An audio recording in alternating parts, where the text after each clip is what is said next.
Cleveland Browns. I've been a fan of this team from 1979 until now. I even followed them in '99 when they came back and never missed a game.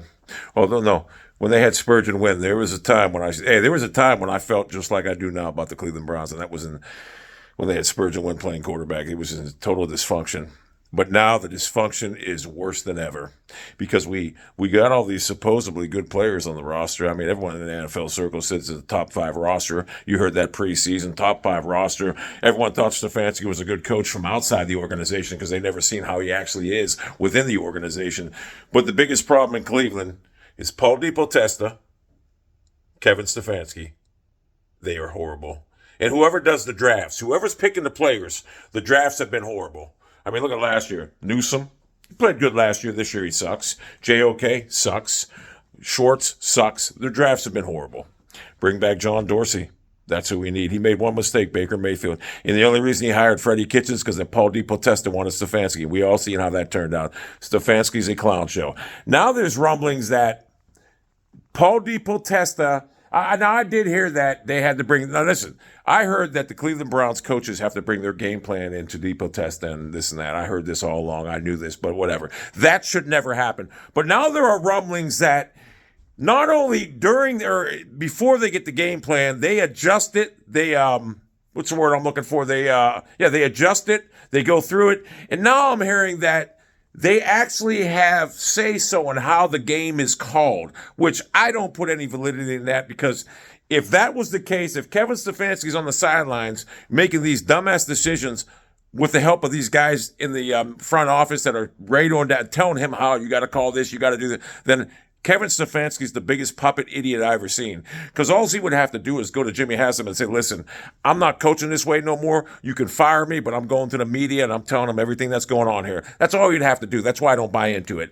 I happen to think Kevin Stefanski and Paul DePotesta are the two biggest egomaniac Ivy League clowns ever, and they have destroyed the Cleveland Browns. People think the Browns are on the right track in that COVID season because we made the playoffs. It was a COVID season. It didn't matter. It's like an asterisk. It's like the bubble. No one cared. Went to the playoffs. And the only game we won, Kevin Stefanski wasn't even on the fucking building. He was at his couch at home. He was fucking horrible. He came back the next week. We had a chance to beat the Chiefs. And guess what? He folded. He got so conservative in the final 8 minutes, he punted the ball after 7 plays. We never got the ball back. Kevin is a cancer. You look at his game calls this year. All right, let's go back to last year. Last year, all you had to do was put Case Keenum in. You had your quarterback hurt, put Case Keenum in. But he wouldn't do that. We could have salvaged the season last year because Case Keenum, the way that defense was playing, could have made the playoffs, but he wouldn't do it. He put Mayfield in, and against Pittsburgh, he sabotaged him on purpose so we can get rid of him. No one can tell me he didn't. He sabotaged him on purpose so we can get rid of him. And believe me, I was glad because I didn't want to look at Baker Mayfield come back to this team this year. There was no hope. We got Deshaun Watson. I like that move. Watson's a top 3 quarterback. I love it, but here's the problem.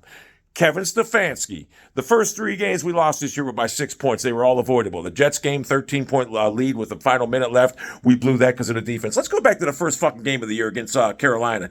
Took a last-second field goal to win that game because Kevin's defense had like 3 blown coverages in the final 2 minutes. They came back. So we got lucky to win that game. And then the next game against the Jets, we had the game won and we blew it. 13-point lead evaporated in a minute. They recovered an onside kick. Inexcusable. Kevin doesn't do nothing about it. We play Pittsburgh. Everyone thinks, oh, we're back. We beat the Steelers, who are fucking horrible. And then we play the boop, boop, boop, boop, boop. I don't know who. I don't know who we played, but let's see. We beat Pittsburgh. Yeah. Oh, yeah. Then we played the San Diego Chargers. Am I missing the game here? We lost to the Jets. We lost to the Chargers. We lost to the Patriots. There's 4 losses, but we have 4 losses. Where the fuck is the other loss? Oh, then we played the Falcons, and Kevin just shit that game all up. He fucked it all up. Another loss on Stefanski. Then we lost to the fucking San Diego Chargers, 14-0 lead. Another loss on Stefanski, even though we had a chance to win that game. But Stefanski had a 14-0 lead. He refused to add to it. The defense played terrible. Another loss on Stefanski and Joe Woods. How Joe Woods is still a coordinator, how he still has his job, I don't know. Then we lost to the fucking Patriots last week in a humiliating fashion because Kevin Stefanski refused to put Josh Dobbs in. He will not budge. He's the worst coach we've ever had, trust me. So we're 2-4 right now. People think when Watson's going to come back. You think Watson's sitting back? What do you think he's thinking right now? He's looking at this team. He's saying, what a bunch of dysfunction. And the only way you get rid of dysfunction, Jimmy has them, is Paul DePotesta has to go. You keep Andrew Berry to run salary cap. That's it, because he can't draft. But you have to get rid of all these Harvard Ivy guys, all these analytic guys. You can't run a football team. Whose fucking idea was it in Cleveland not to prioritize defensive tackles? They built this team up so they could compete against the Kansas City Chiefs. All these secondary players. They built the secondary up because it's a passing league. They neglected the trenches. You have to get defensive tackles. Your linebackers are too light. They can't fight off blocks. They're getting pushed all around. They can't tackle. Whoever built this team, whose ever idea it was to construct this team in this manner, has to go, because I believe it's the Ivy League boys. They thought, we're going to reinvent the way football's played. No, you're not. You just reinvented the way your Cleveland Browns are perceived around the nation. A top 5 roster is 2-4 and probably will go 2-9 by the time Watson gets back, because the head coach is too goddamn dumb to get out of his own fucking way. This team is an embarrassment. I've never been this depressed watching the Cleveland Browns until Spurgeon Wynn was a quarterback. And it ain't even his fault. It's because they had no talent back then. Chris Palmer was the coach. But this team is more depressing because there's talent on this roster. There's a head coach that's a jackass. And then I'm hearing these stories that Paul DePotesta's calling plays, or Paul DePotesta, it has Stefanski on strings during the game. That's why Stefanski's making these bad decisions, going for it on 4th down all the time, or just not taking points, and just some of the play calls he has, like running Kareem Hunt on that sweep, running Njoku end around. No, I'm not buying that. If that's the case, then Stefanski, he ain't the smartest guy, because all he's got to do is go to Haslam and say, I'm coaching my way. I'm not bringing you this game plan no more. You don't like it. Fuck you. Fire me. I'm going to the media and telling them what a fucking clown show it is here. That's all he had to do, and he's gone. That's all he has to do. He'll get another job.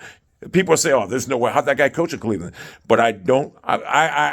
Number one, I do believe that he brings his game plan. I knew that all along, which I don't agree with. That shouldn't happen. No coach should have to bring their game plan to some Ivy League nerds, Paul DePotesta.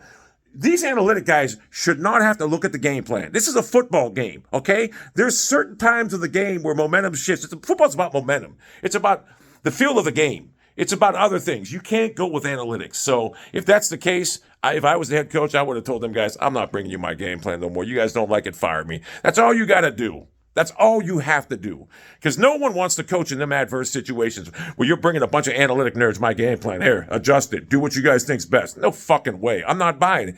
And if it is true, if that is the truth, then guess what? You have to get rid of DePotesta, all these analytic nerds, all Haslam's relatives, because it's a clown show. But the biggest clown show we got right now is Kevin Stefanski. If he was a normal coach, he would have fired Joe Woods, because I've never seen a normal coach watch his defense shit the bed. They've had at least 30 blown assignments all year, which resulted them in lose like 4 games. I've never seen a coach not make any adjustments at all. He can't make halftime adjustments. He can't make in-game adjustments. We've been outscored every second half of this year, except the Pittsburgh Steelers game. We've only outscored them one time. That's the only team. Stefanski's not a good coach. That's the bottom line. But how he's allowed Joe Woods to continue to keep his job during this time is beyond me. The players, someone made a valid point. He thinks the players are revolting. I mean, they've had like 4 players-only meetings. I do. I think the players are revolting. They want the whole coaching staff gone. They know it's a no-win situation with these clowns. Then I got to look at Brian Daboll with a fucking Daniel Jones being 5-1, a terrible quarterback. He's 5-1. Robert Saleh, 4-2 with a shitty-ass quarterback play over there. And I look at Kevin Stefanski with this roster, and we should be, a lot of people say we should be 5-1, 6-0. Could we? Yes. But we can't, because we have a head coach that's clueless, doesn't know how to make the appropriate calls during games. He's terrible. He's a terrible play caller. We used to think he was a great play caller. Oh, he schemes guys wide open. Guys are wide open all through the NFL. They're professional athletes. That's what they do. You know how easy it is to get open compared to being. It's a lot harder to guard somebody it's a lot harder to follow somebody's route than it is to get open. Trust me. Everyone's going to get open in the NFL. So Stefanski, yeah, he does what everybody does. But he can't call plays. He can't make in-game adjustments. He can't make any adjustments. So we have a problem in Cleveland right now, and I believe it's Paul DePotesta, Kevin Stefanski, and could be Jimmy Haslam, because you know what? Whoever talked Jimmy Haslam into making this analytic drive, whatever, heavily based this franchise on analytics, is a laughingstock. Who the fuck doesn't prioritize on having defensive tackles? Look at the Bengals. Look at DJ Reader. When he went out, the Bengals' run defense sucked. He comes back in, the Bengals' run defense is a different fucking team. You need defensive tackles, but we don't prioritize them. We don't even try to get help there. Let's sign another 230-pound linebacker, Deion Jones. What good is that going to fucking do? You got Nick Chubb, your best player. He's on the bench the whole game. Got 12 carries last week. When the game's on the line, Nick Chubb's not in the game, but Kareem Hunt's in. And I like Kareem Hunt, but he's no Nick Chubb. Stefanski doesn't know how to use talent. It's all the way back in Minnesota with Stephon Diggs. He's the worst coach we've ever had. He's an egomaniac. He's stubborn as a jackass. Anyone can tell you, any coach, Bill Belichick would have had Josh Dobbs in that game last year. We don't know if Josh Dobbs can play or not. He's never been given a chance.